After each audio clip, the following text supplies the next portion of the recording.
Hello, hello, hello. It's your favorite nurse Doms, and welcome back to Trauma Bond. Today's episode is called Living with the Enemy, and this enemy is my aunt. And it's not just a metaphor. I'm just gonna get right into it and basically tell you the story of how it was living with her. Keep in mind, I only lived there for 1 short year, which felt like a goddamn eternity. I mean, every day was something different. Every day was a battle. So my question to you before we get right into it is, have you ever had the person who was supposed to protect you become the person you had to survive? For me, yes. I definitely have. Um this topic is definitely going to be a little bit uncomfortable for me. Normally, I write myself like a script of questions, but this episode's going to be different. I'm just going to go straight into a story time, try to go from start to finish without wasting a million hours because there's a lot to unpack for this one. Living with my aunt. I, as you know from my last episode, moved in with my aunt, not purposely, when I was 14. Don't get me wrong, since I was homeless and living on the streets, no family, blah, blah, blah. Living with my aunt seemed pretty great. I had a cousin, her name was Sabrina, and I had a cousin, also her brother, named Brian. And we were all very close in age. Me and my cousin Sabrina were the same age. My cousin Brian, he was 1 year younger, but we were all pretty close. When I started living there was like the first times I really ever talked to him. Our family was never close. We talked maybe once every couple years, maybe on the phone. But since I was homeless, I didn't really talk to him. So when I moved in there, me and my cousin Sabrina became basically best friends. We were inseparable. I was very good in school still at the time, even though I put myself through middle school, forging my mom's signatures and whatever. And she wasn't the best at school, but she always wanted to do what I was doing. She was like, "Oh, well, what should I buy for school supplies? Like pencils? What do you have in your backpack?" She always really looked up to me, when we were young. And so living there seemed pretty great. I had my aunt, I had friends, my cousins, they were like my only friends. And I went to school there for a little. So I went to a middle school called Bernstein or was it high school? Shoot, I don't even know. Bernstein Middle School? Whatever. It was one of those. And I remember when I started living with my aunt, my mom was homeless. She was obviously not there. So I took all the documents to sign myself up to school. And I just said, my mom's really sick. She can't make it down here, but she signed all these. So I got in. They didn't question me. They were a little bit weird about it, but I was like, she's been sick for so long, put myself into school. So me and my cousin, we'd walk to school every day together. This school was full of gang members. So you couldn't really just, keep to yourself there. It was more like you had to keep with somebody. And my cousin had already been going there for, a year or so. So she already knew everybody and she was like, okay, here's my cousin. This is who I hang out with. And they were kids from MS. There were also kids not from anywhere, who were in this little group.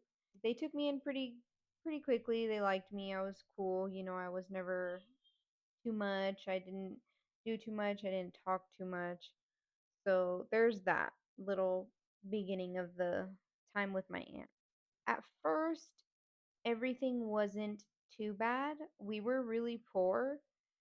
So, we would definitely wait till the first of the month to get food stamps and then, buy whatever little food my aunt got for her two kids, which it really wasn't a lot at all, or she just hoarded snacks under her bed or something. I have no idea, but we never really had food, so me and my cousin would, eventually start stealing food, instant mashed potatoes, whatever you can put down your pants is what we took. We definitely relied on our school lunches pretty heavy. I know that Sometimes we would even take some stuff home. I didn't really hang out with my little cousin too much at school. He kind of kept to his own, definitely. He wasn't a very bad kid. He was actually a really good kid. And he loved bikes and stuff at the time, so he had a lot of friends who, liked bikes, whatever they were called, those ones with those really thin wheels. Anyways, living there in the beginning was not too bad. We all got along pretty well. My aunt was super mean like our whole lives, so we were kind of used to that, like her being tough. Like if she yelled at us to go do something, we got our ass up and did it. And me and my cousin, we hung out all the time. We shared a room. It was fine until it wasn't. Basically, what happened is, after a few weeks, we would start to, get a little bit more grown in our young 14 years of age and try to do just misbehave basically. Hang out with people outside, hang out with the neighbors, do stuff like that. After a little bit, I remember seeing grown men coming in and out of our house, our apartment. Talking to my aunt, of course, at first.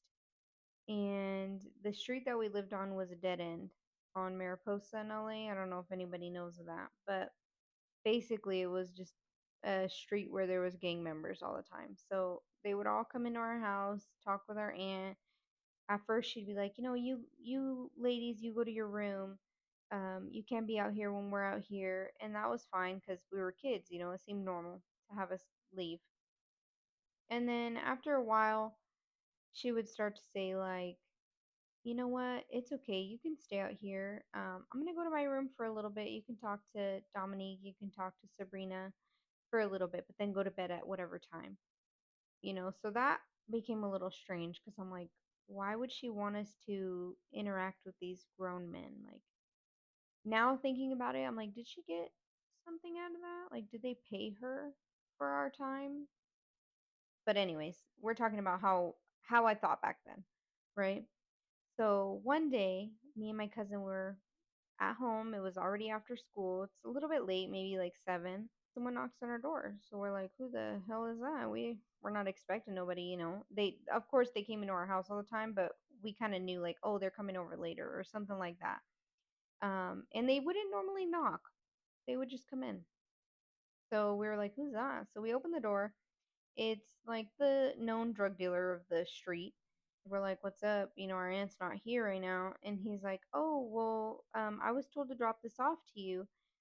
We're thinking, oh, maybe our aunt got us some weed. We're like, okay, that's fine. We didn't really smoke a lot, but we did smoke sometimes, just like from people at school or whatever with our aunt.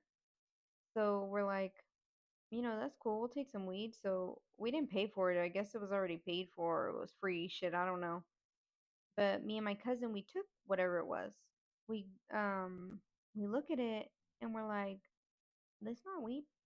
This is white. And it's definitely not a tree. So immediately we felt like we were doing something wrong, so we ran to the bathroom, right? We locked the door. I'm like, well, what are you doing? My cousin's like, well, we're about to do this. You don't want to try it with me? And I was like, oh, never did drugs before. What is it even? She's like, well, kind of looks like Coke, but it could be something else. I'm not sure. I was like, how do we even do that? I was so young. I was still so young.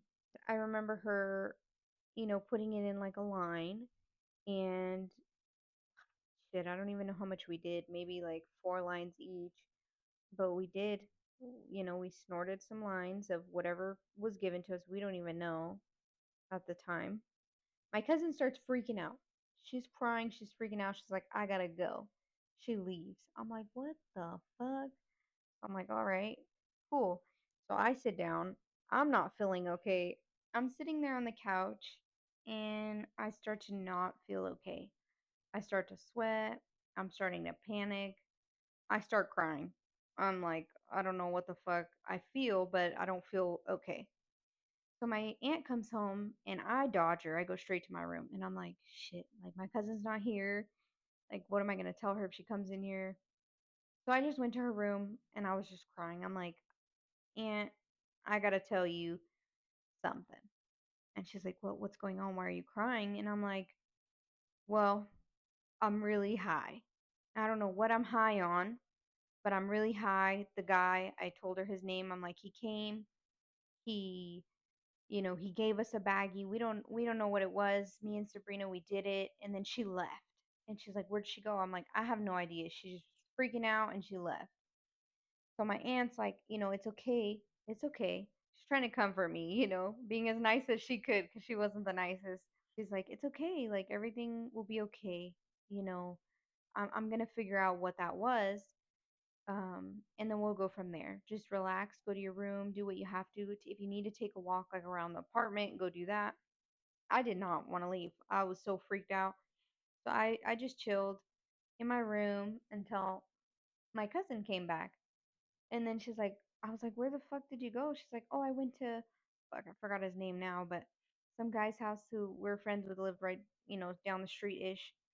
And I'm like, okay. And she was not crying anymore. She was good. So the next day, my aunt comes to us and's like, so what you guys did was meth. It wasn't okay that he gave that to you because it was supposed to be weed. So I'm already like, damn, we did meth? That's crazy. So all the gang members ended up doing like a fucking little meeting group in our fucking apartment. Like, you guys are just 14. You guys are not supposed to be doing drugs. Like, what do you think's gonna end up happening to you in your life if you start out like this? And we're just like, what the fuck? Like, you guys do drugs every single day. But anyways, they were like, who was it? Who gave it to you? So we told them. I remember the next day, we look outside our apartment and we just see him getting beat the fuck up. I mean, bad. He was like blue, black and blue. We were like, oh shit, crazy. They're like, you don't ever sell to kids, like you just never do that, blah blah blah. I don't even know. And then I don't even know if it was maybe 2 days later. All the gangsters were in our house, me and my cousin, my aunt, and we're all getting high. All of us.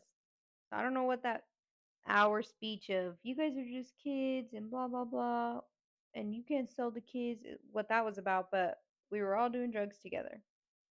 And then after that, obviously we got all closer in that way with drugs.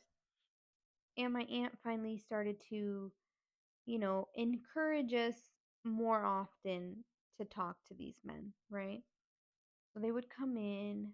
Me and my cousin were so naive at the time that we ended up getting, our little crushes on whichever ones we liked. And then we thought they were our boyfriends and they'd end up going to jail and they'd get call us from jail and, you know, those things started to happen. And keep in mind, we were going to school almost every day still. They knew our age. They saw us, you know, at the age that we started seeing them. I remember I had a boyfriend, and so I thought, and he was about 28 at the time. My cousin had a boyfriend who I think was maybe 26, and we're both 14. And we just thought we were the coolest little girls. We got these thug grown men boyfriends. We're all doing drugs together. They come in our out of our house like if they own the place. Our aunt never says anything. They're coming into our rooms at nighttime. You know, it was just normal. We just lived this way. Oh, uh, spooky, whatever the fuck their names were. You know, they're here, they're in our house, or they're looking for you, and all our neighbors knew that they were in and out of our house. Like it was just normal. You know, there were times where we'd be all outside with them drinking King Cobras till fucking 2 in the morning. Cops are showing up. They're like, little girl, go sit on the other side of the street. We gotta get talk to these men. We gotta take them to jail. Whatever the case was. And I'm like, what the fuck? Like, I got all the drugs in my pockets, but all right. And this was just our normal, me and my cousin's normal life. It went on for like this for a little bit. It didn't feel good to live like this, right? Me and my cousin were always a little bit broken. So I never talked to anybody. I kept really my head down. I didn't tell any other adults anything that was going on with my life. But my cousin was different. Anything you told her, she told someone. Anything, I mean, anything. Oh, I hung out with this gang telling another gang, whatever the case may be. So I remember going to school one day and I get called up to the office, to the counselor's office, and my counselor goes, "Is there anything going on at home?" And I'm like, "Nope, nothing that I can think of." And she's like, "Do you guys have food at home? Are there any people who don't live in your home with you during the day, during the night?" And I was like, "I don't know what you're talking about, miss." And she goes, "Because your cousin Sabrina came in here and told us a lot of, very scary things." And I'm like, "She's crazy." you know? I'm like, "She's lying. She's a liar. Look at my grades. I get straight A's. You think that all this stuff's going on, if I have this crazy life?" I'm straight up lying to this counselor. The counselor was like, "Okay, well, if you ever need to talk, please don't hesitate to come to my office." The next day, the cops, CPS, everybody's knocking on our door. Me and my cousin, we're like, "Oh, what the fuck?" And she's crying. She's like, I told the counselor." And I'm like, "I know. She told me. They called me in the office." So my aunt's like, "Well, uh, run out the back." So me and my cousins, we ran out the back. We got split up for a while. After the cops left or whatever, we ended up going back inside. From that point on, we were on the run from foster care, right? Um, or I guess the state, because we were not in foster care yet. We didn't go to school. And eventually, my aunt stopped paying the bills, stopped paying the rent. I think for a few weeks, we didn't even have electricity. So it was dark as shit in our house. We had no food, no electricity. And then at this point, my aunt is severely high on drugs. I mean, to the point where she looks like those people from fucking Skid Row, bent over. Like she was not okay. But she was already mean, right? So these drugs started to make her so violent. I mean, so violent. She didn't even know who we were. We'd be walking down the hallway and she's like, "Get the fuck out of my face, bitch," like to her son. And he's like 13. We would just avoid her at this point. Like, if we heard her open her door, we were in our room trying to, just make sure we didn't cross paths with her. She would get all up in our faces, push us around. I remember one time I was sleeping and I wake up and I see my cousin in the hallway and she's like got a knife to him. And I'm like, "What the fuck's going on?" I'm like, "Aunt, that's your son, that's Brian." And she's like, "No, it's not." So I just, go take him to his room real quick and then like we just stay in there. Like she was not okay. It was fucked up. I was scared of a lot of things. I saw a lot of things hanging out with these gangsters. I, saw shootouts. I saw fights. I remember one day one of the gangsters that would come into our house was telling me one day, it was just me and him, and he was like, "I don't feel good. Something's not right. Like, I feel like something's going to happen to me." And I remember like 3 days later, they found his body chopped up in the trash can across the street from our apartment. And all of these things didn't scare me. But my aunt, during this time where she started to just not be herself, really fucking scared me. I mean, I was scared to go to the fucking bathroom and walk past her room. Like, she had no idea who we were anymore. I don't even think she knew who she was. Like, I don't even think she knew where she lived, where she was, like what month it was. It was fucked up. CPS definitely came to look for us a couple more times there, and we would run away. But there was one time that we officially left. I remember my cousins, we all split up.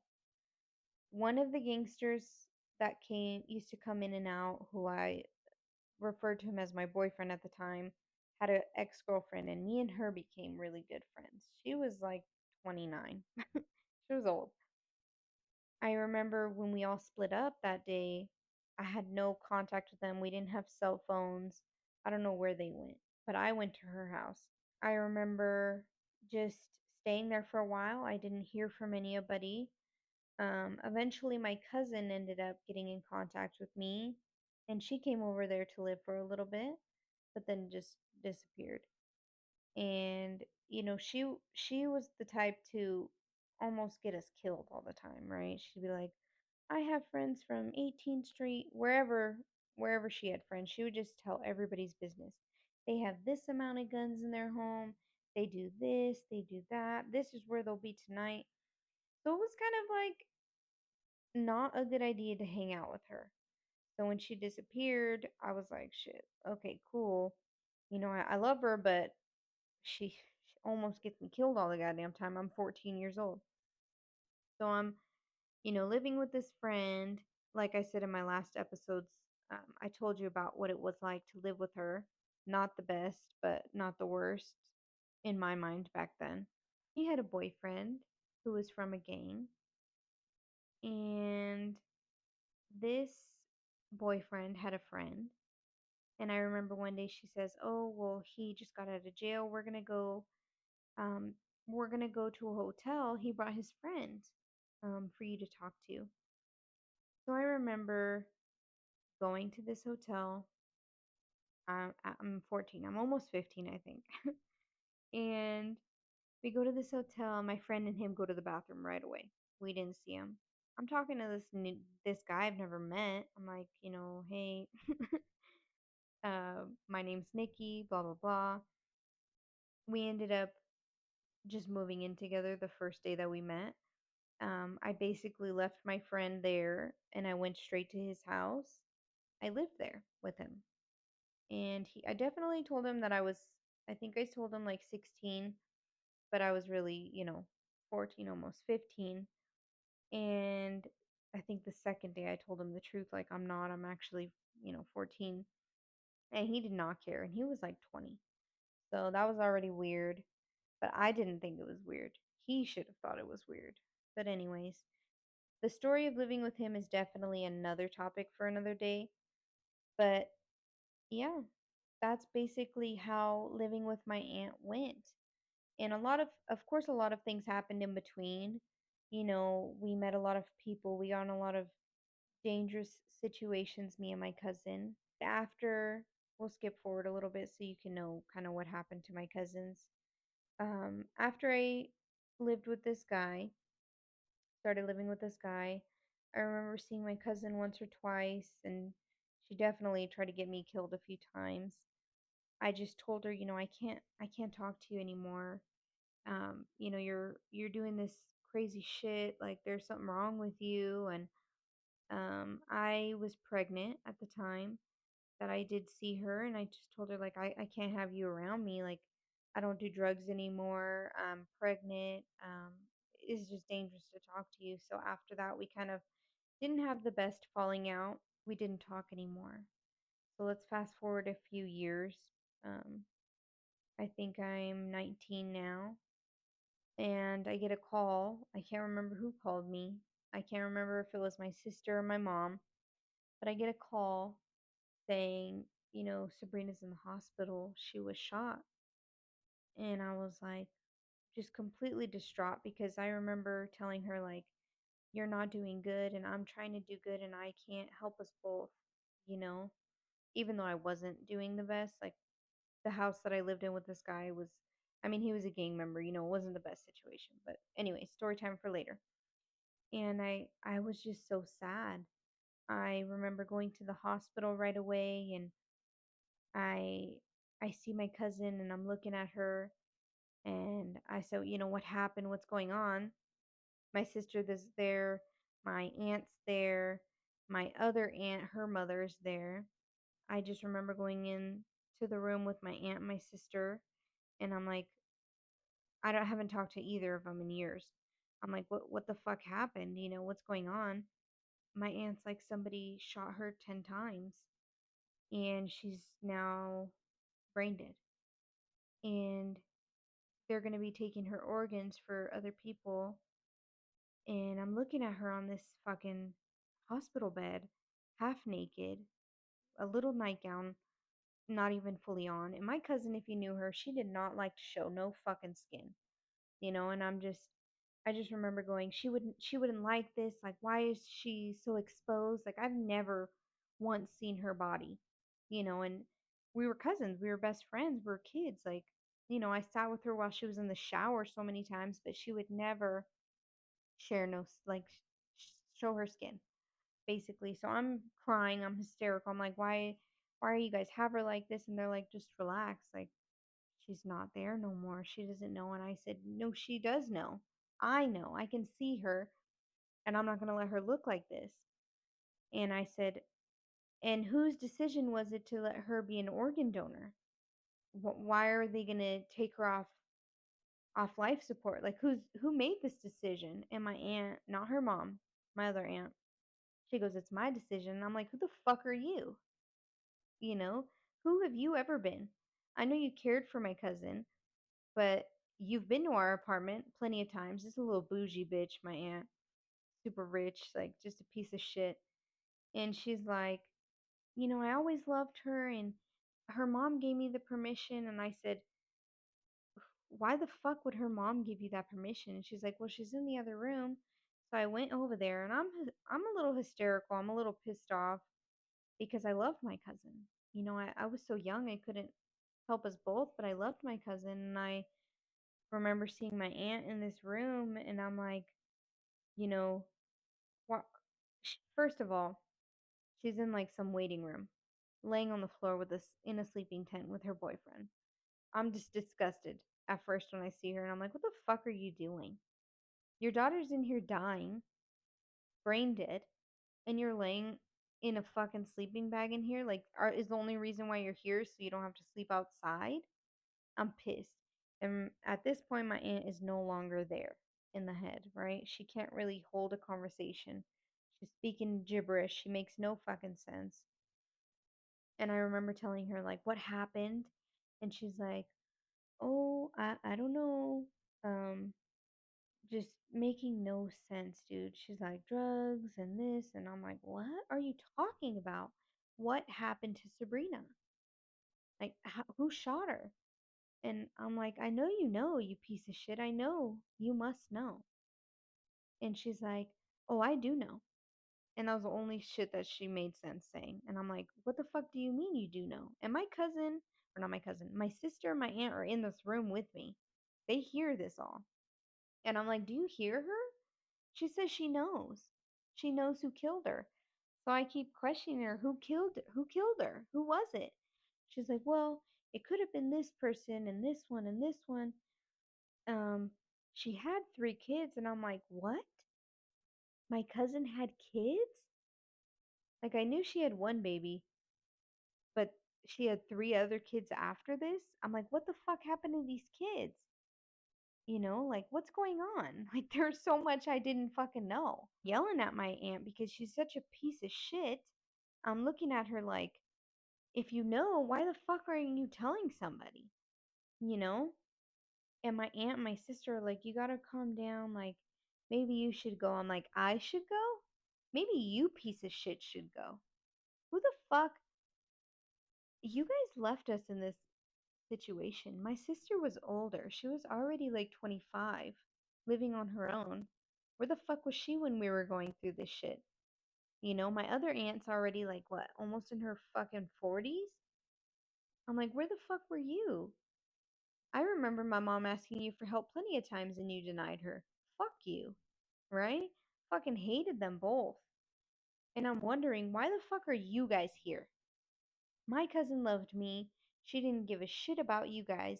She reached out for help so many times to so many people. Unlike me, I couldn't, you know, get myself to reach out to these family members because they've already been reached out to before and denied help, denied helping me.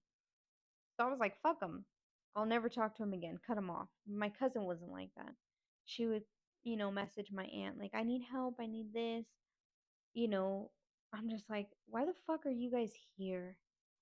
I was just so disgusted. I remember feeling sick, and I was like, you know what? fuck you guys. And I definitely want to know where my cousin's organs go later, but I was like, I gotta get out of here, and I left. And I'm 19, so I remember leaving, driving on the freeway. I'm so fucking tired that I had to pull over and sleep. Like, I've been up all day, all night, just hysterical, mad at everybody, yelling at everybody. My cousin's gone. I don't even know where my cousin Brian is. I haven't talked to him in forever. He definitely wasn't there at the hospital. So I'm just like, what the fuck is going on? You know? Like, after I thought that I had gotten out of this life, I knew I was smart. I knew that this life wasn't for me, but I didn't expect my cousins, or at least her, because I haven't talked to my boy cousin yet. I didn't expect her to still be in that, you know. I knew that she was kind of stupid. Don't get me wrong. Love her, but she's kind of stupid. But I didn't expect her to get worse. You know, from what I saw, she got like a bunch of tattoos. She had kids nobody knew about that were taken away. She was hanging out with MS, having babies with these people. And I'm just like, wow, like I hung out with them too, but never as deep as she did, and I felt like I didn't even know her anymore. I mean, of course, she was no longer with us, but like I was like, who is this girl? What's going on? Yeah, that's basically the end of my aunt and my cousin's story. Um, of course, there's a lot in between of living with my aunt that I didn't mention, but it's so much it would take so long to tell every single story. But just remember that if you related to any of this or living with somebody who feels like your enemy, you're not alone. Every day that I lived there, I felt betrayed. I felt sad. I still felt so alone. Of course, I'm not on the streets anymore, but it definitely didn't feel any better than living on the streets. Seeing these grown men come in and out of our home, drugs just up and down that place. I'm getting drunk all the time. Me and my cousins just doing awful things, talking to awful people. It was the worst time that I can look back on. The scariest time, I feel like, for me. And I've been raped, I've been all kinds of things, and still in that apartment was one of the scariest times because I definitely, you know, still relied on my aunt for a certain amount of things, like food, and we didn't have it. For love, and we didn't have it. For safety, and we didn't have that. I mean, for grown men to so easily come into a little girl's bedroom and nobody say anything. There were so many times my aunt didn't even know that there was people over. And there's grown men in our bedroom. Just know that you're not alone if you relate to any of that. These things were so hard to go through, and I feel for you if you ever had to go through something like that. It definitely gets deeper and more dark, but I don't want to go I don't want to put myself through telling that story. But just remember that your life definitely changes. My life definitely changed. I'm so well off now. And if you're young and you're listening to this and you feel like life's over, it's not. Your life hasn't even begun. I used to remember crying every night saying, this is it. My life's over. It's so awful. Like, can't get any worse than this. Like, it couldn't get better. There's no way it could get better. And even if it did, like, I'm going to hold on to this forever. I do hold on to it, but my life is so much better. I have the people I call my family who are not my blood. I have my children. I have my husband. I am not who I was before, and I don't ever have to live like I did before. And just knowing that, I was so sad back then thinking that I could never get this and I have it now makes me feel a lot better. I wish the younger me, I could hug her, and let her know, like, if you become a nurse, like, everything will be okay, but we can't. We can't go back. But it definitely brings my inner child comfort knowing that I am where I am today. And it didn't just happen overnight. I just didn't just go to college right after I turned 18. I definitely struggled getting up to where I needed to be, especially with drugs, with alcohol. I struggled a lot with that after my youth. I definitely was a drunk, but I definitely got better. And age, I know when people say, like, oh, it comes with age, it seems like such a cliche or weird thing to say, but it definitely does. A lot of things came to me with age, taking advice from people, um, being more calm, being less angry. That all came with age. If you're listening and you're young, please keep in mind it does come with age and you're not alone. If drugs and alcohol or self harm are your first go tos to make you feel better, just don't do it. Definitely remember that you will feel better eventually, but you have to get yourself there. Nobody can get you there. Nobody got me there. I definitely did all this on my own. A little help from other people, of course, but you'll get there. If you had a bad childhood that still brings you trauma, I hope you listen to this and I hope it helped you feel a little bit better about the situation you had when you were younger. Or at least that you know that somebody out there related or had, an awful experience themselves. I hope that brings you some type of peace. Yeah, this has been Trauma Bond, and I hope this story was not just entertaining but educational for you.